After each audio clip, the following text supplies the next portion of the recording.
చేస్తున్నారు. ఇంకా last one ఏంటంటే స్టేట్ లెవెల్ స్కాలర్షిప్. అంటే కొంతమంది యూఎస్ కానీ యూకే కానీ అట్లా స్టేట్స్కి వెళ్ళి చదవాలి అనుకుంటారు కదా, అటువంటి వాళ్ళకు కూడా ఈ స్కాలర్షిప్ అన్నది ఈ ఎన్ఎస్పి వాళ్ళు ప్రొవైడ్ చేస్తున్నారు అన్నమాట. ఈ ఎన్ఎస్పిలో ఎలిజిబిలిటీ క్రైటీరియా ఏంటంటే ఇండియా వాళ్ళై ఉండాలి. స్టూడెంట్స్ ఇండియాలో చదువుకున్న వాళ్ళైతేనే ఈ ఎన్ఎస్పి వాళ్ళు స్కాలర్షిప్ అనేది ప్రొవైడ్ చేస్తారు.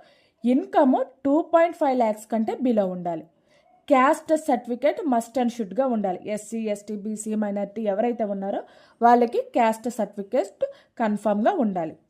అండ్ లాస్ట్ వన్ ఏంటంటే బొనఫైడ్ సర్టిఫికేట్ కంపల్సరీ. అంటే ఇదేంటంటే స్కూల్ నుంచి మనం ఈ సర్టిఫికేట్ అన్నది తీసుకోవాలి. ఏంటంటే ఈ స్టూడెంట్ ఈ స్కూల్లో చదువుతున్నాడు, తన అడ్మిషన్ నెంబర్ ఇది, తను ఈ క్లాస్ చదువుతున్నాడు అని చెప్పేసి ప్రిన్సిపల్, అదేవిధంగా వాళ్ళ స్కూల్కి సంబంధించి లోగో స్టాంప్ ఉంటుంది.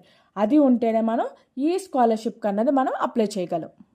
దీనికి కావాల్సిన documents Aadhaar card, phone number link అయి ఉండాలి ఖచ్చితంగా, క్యాస్ట్ సర్టిఫికేట్ ఉండాలి, ఇన్కమ్ 2.5 lakhs కంటే బిలో ఉండాలి, బొనఫైడ్ సర్టిఫికేట్ ఇది ఖచ్చితంగా ఉండాలి, ప్రీవియస్ ఇయర్ మార్క్ మెమో అంటే లైక్ ఇంటర్ కానీ డిగ్రీ కానీ చదివిన వాళ్ళకి ప్రీవియస్ మెమో ఖచ్చితంగా ఉండాలి, స్టూడెంట్ ఇది కానీ మదర్ కానీ బ్యాంక్ పాస్బుక్ ఉండాలి. లైక్ స్టూడెంట్ 1 to ఇంటర్ వరకు ఉంటే మదర్ది ఉండాలి, డిగ్రీ వాళ్ళ చదివే వాళ్ళకేమో స్టూడెంట్ బ్యాంక్ బుక్ పాస్బుక్ ఉండాలి, అదేవిధంగా పాస్పోర్ట్ సైజ్ ఫోటో ఉండాలి. ఇది మనం ఎన్ఎస్పి ఎలా అప్లై చేయాలంటే మనం scholarship.gov.in ఇది ఈ లింక్ అనేది నేను డిస్క్రిప్షన్లో ఇస్తాను. ఆ లింక్ ఓపెన్ చేయగానే హోమ్ పేజ్ ఓపెన్ అవుతుంది. దాని ద్వారా ఈ స్కాలర్షిప్ అన్నది అప్లై చేసుకోవాలి. ఈ ప్రాసెస్ అన్నది చాలా సింపుల్గా ఉంటుంది. ఇది కూడా ఇన్ టైంలో అప్లై చేసుకోవాలి. లైక్ డేట్స్ కానీ అయిపోయినాయి కనుక మనకి అప్లై చేసినా మనకి యూజ్ ఉండదు. అదేవిధంగా మనం ఫామ్ ఫిల్ చేసినప్పుడు మిస్టేక్స్ లేకుండా చాలా జాగ్రత్తగా ఫిల్ చేయాలి. నేమ్ అవనివ్వండి, స్కూల్ నేమ్ అవనివ్వండి, లేదంటే ఐడి నెంబర్ అవనివ్వండి, ప్రతిదీ కూడా చాలా క్లియర్గా మనం ఎంటర్ చేయాలి. ఫోన్ నెంబరు, ఆధార్ నెంబర్, ఎందుకంటే మనకి ఓటీపీ అన్నది వస్తుంది.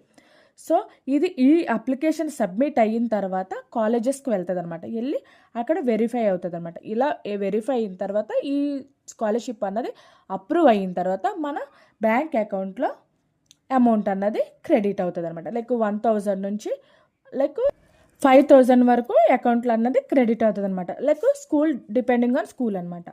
అర్థమైంది కదా ఈ వీడియోలో ప్రతిదీ కూడా ఎన్ఎస్పికి సంబంధించి ఎలా అప్లై చేయాలి, ఏ విధంగా అప్లై చేయాలి నేను చాలా క్లియర్గా ఎక్స్ప్లెయిన్ చేశాను. ఇన్ కేస్ మీకు ఎలా అప్లై చేయాలో తెలియకపోతే నాకు కామెంట్ సెక్షన్లో కామెంట్ చేయండి. ఆ అప్లై ప్రాసెస్ కూడా నేను వీడియో తీసి పెడతాను. ఓకే కదండి. ఈ వీడియో కనుక మీకు నచ్చితే లైక్ చేయండి. ఇంకా మీ ఫ్రెండ్స్కి కానీ పేరెంట్స్కి కానీ ఇలాంటి విషయాలు ఏమన్నా అవసరమైతే కనుక మీకు నచ్చితే వాళ్ళకి షేర్ చేయండి. Thank you for watching.